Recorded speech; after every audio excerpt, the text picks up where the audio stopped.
Joining us right now to talk more about that is former New York Senator Al D'Amato. Senator, good to see you. Thanks so much for joining us. With you. So let's start with the Democrats attempting to delay Pruitt's confirmation, and so much stalling going on in the last 3 weeks about President Trump's They should be ashamed of themselves. They really should.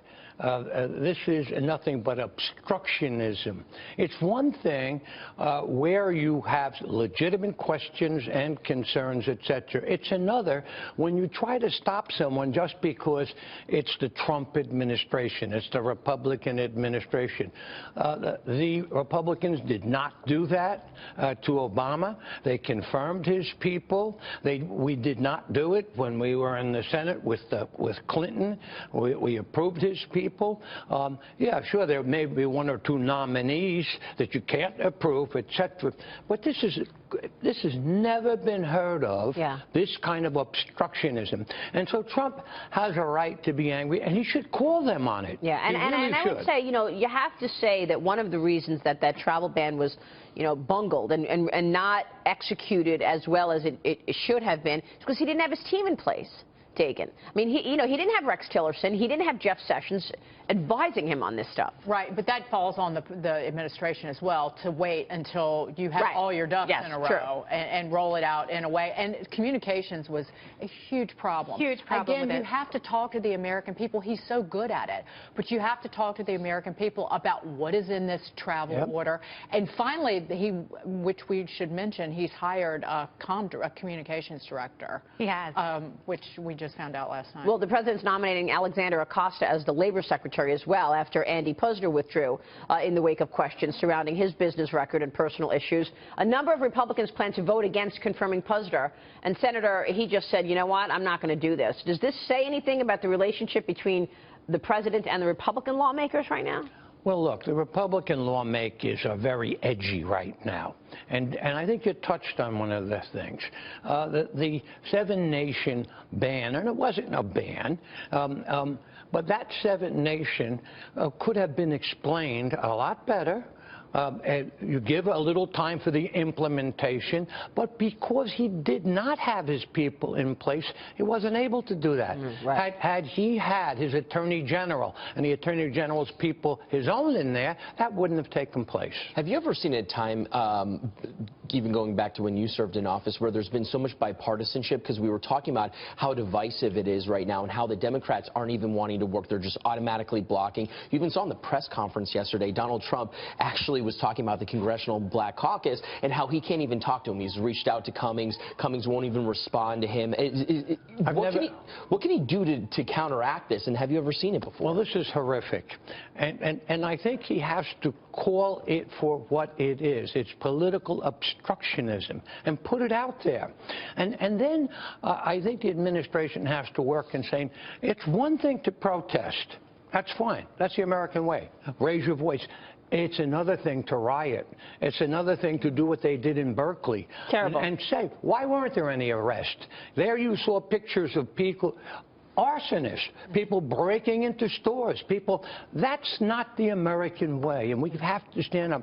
And the partisanship, the unfairness of it has to be called. So obstructionism is clearly the strategy right now on the left. And it'll backfire. It will completely backfire. But isn't this why Donald Trump was the nominee? It was a complete saying, we're done with the establishment who's not working on our behalf, who's stalling, not making things happen. What's it going to take for people to learn that they want a government that works for them, not against them? Well, let me say this to you. The biggest thing I see coming down the pike that's going to make this a success, move our economy, is a tax reduction program. Thank you. And I'm not going to spell out the dot the I's and cross the T's, because you can't. There's the negotiations there. But that's what we need. And the president should be working on that. The Congress should be working on that. It dwarfs everything. Right. Yeah. And it will move the economy, and the American people will say, you see, you'll put people to work, corporations will hire more people. So you think we'll see tax reform this year then? It's a must. Yes, I believe they'll do that during budget reconciliation. The Democrats can't filibuster that. It's 100 hours. When that gets done, Donald Trump's numbers will soar. A key national security role in the administration now in limbo after retired Vice Admiral Bob Harward turned down the president's offer for him to replace General Michael Flynn as National Security Advisor. What does this decision to turn down the president's offer say about what's going on now? Well, I understand, this is just on background, that the Admiral wanted his own deputy. That's what we said earlier, yeah. And you see, that's important. He has to have confidence. This is an important undertaking. It's a very important undertaking. And so you have to give whoever it is, particularly somebody with his background, the ability to fill out his team. Makes sense. People want their team in place. And look, the debacle with Flynn, and that was a debacle. It really was. For Flynn not to be he wasn't up front with the Pence. With the vice president, inexcusable. And Donald did the right thing there. The president did the right thing. It's not okay to lie. No. Yeah. But in all the years that you spent in Washington, is this a problem, say, with Harward and the administration telling KT McFarland, oh, well, you can stay as the deputy, and Harward says, hey, I want my own team?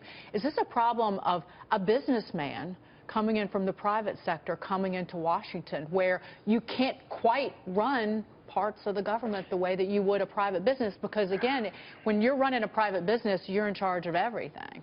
You don't put your nominee out there until you have spoken to him or her and found out from them what the conditions were as it relates to their taking it. I think that the administration, some of the people, some of his advisors just assumed that the Admiral would, yes, say, I'd love it. Yeah. And I think he would have, but they never spoke to him in detail in terms of what he expected. And so that was a glitch on their part. Let's not kid ourselves. By the way, you had mentioned there's a new spokesperson. Mike Dubke, he founded Crossroads Media, so he would be taking Jason Miller's role.